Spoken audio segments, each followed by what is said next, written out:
Sir Kaushik Reddy మరి వాళ్ళే 10 ఏళ్ల క్రితం అధికారంలోకి రాగానే రూల్స్ అన్ని ఫ్రేమ్ చేసి ఇక్కడ రావద్దు, కూర్చోబట్టద్దు, ఫ్లాగ్ కార్డులు పట్టద్దు అని డైరెక్ట్ గా అసెంబ్లీలో ఫోటో తీసిండు.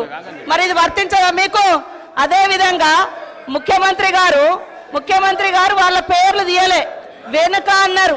బయట కావచ్చు, లోపల కావచ్చు, సభలో అని కూడా అనలే, వెనుక అన్నాడు. దాన్ని పట్టుకొని వాళ్ళు ఇవాళ చేస్తారు.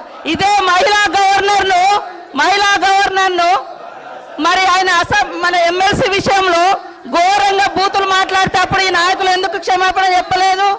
ఎందుకు మాట్లాడలే? ఢిల్లీ దాకా పోయి కమిషన్ ముందట అటెండ్ అయ్యి వచ్చిండు. ఒక మహిళా గవర్నర్ను మాట్లాడితే మరి ఈ నాయకులు ఎవరు మాట్లాడలేదు ఆ రోజు. ఎటుపోయింది?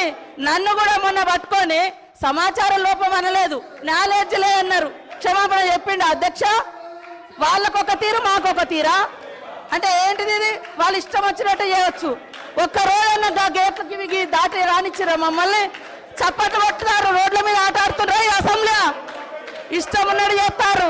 వీళ్ళ దురహంకారం చూసే ప్రజలు ఇళ్ళ కూర్చోబెట్టారు, అయినా బుద్ధి రాలే. Discussion is over. Reply by the deputy CM. అధ్యక్ష, ఇందిరమ్మ రాజ్యం వచ్చింది, ప్రజాప్రభుత్వం ఏర్పడింది.